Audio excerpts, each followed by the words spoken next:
kutokana na ubora wa mpinzani ama namna ambavyo wapinzani wamekuja kwa msimu husika, ama pengine namna ambavyo timu yenu haiko sawasawa katika msimu husika.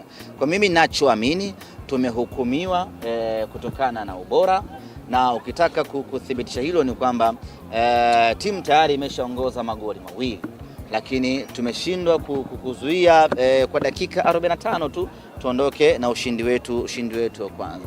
Kwa hiyo ukiangalia tu hapo unaona ni shida kubwa zaidi ya kiufundi kuliko ya kiutawala ambayo tunalazimisha ionekane kwamba kuna shida ya kiutawala.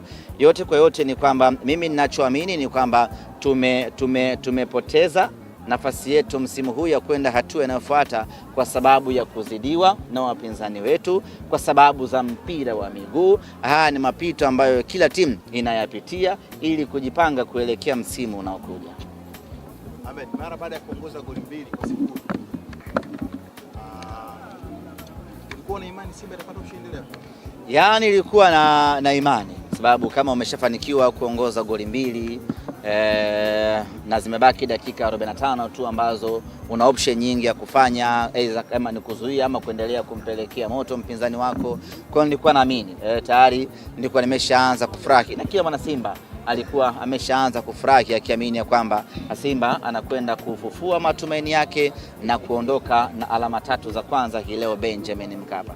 Lakini yaliyotokea yanabaki kuwa historia ya kuumiza ndani ya klabu yetu, ndo mpira. Na Simba imeonekana ikicheza vizuri sana kipindi cha kwanza, lakini walipokuja kipindi cha pili ikaonekana imeleta mabadiliko makubwa sana na kuwapelekea wapinzani kumiliki ball position na kupata sare ya bao mbili.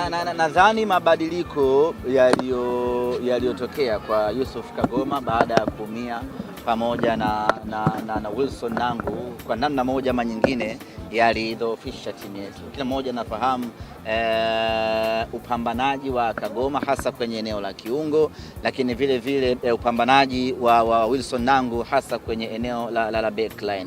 Kwa hiyo kuumia kwao kukapelekea mipango mingi ya kiufundi kubadilika, na kama haitoshi wapinzani wakaweza kunufaika na advantage hiyo.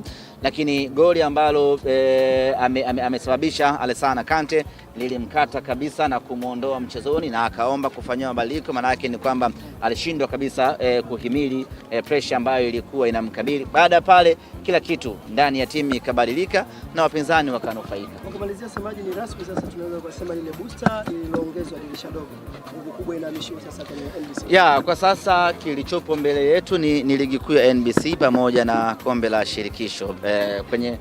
Kwenye michuano ya kimataifa sidhani kama tuna nafasi tena. Ukiangalia mpinzani wetu anayeongoza kundi ana alama 8, ambapo tayari huyo sisi kwetu amesha qualify, kwa sababu sisi hatuwezi kufikisha alama 8.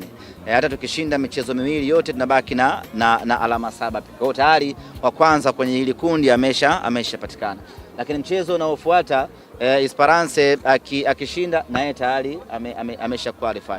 Kwa hiyo kwa lugha nyepesi tu ambayo unaweza usipende ni kwamba sisi msimu wetu kwenye michuano ya kimataifa rasmi umetamatika hapa, na kinachobaki ni kupambana, aidha tusimalize kinyonge, tusimalize kidhalili, tupate walau pointi kadhaa katika michezo miwili ambayo imebaki, lakini nguvu kubwa kabisa tuielekeze kwenye ligi kuu ya NBC.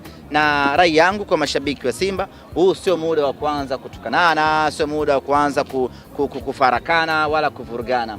Huu ni muda sahihi kabisa wa sisi kutulia na kujipanga kuangalia ligi kuu ya NBC tunaingiaje na tunakwenda kupata matokeo mazuri katika ligi hiyo. Asanteni bwana.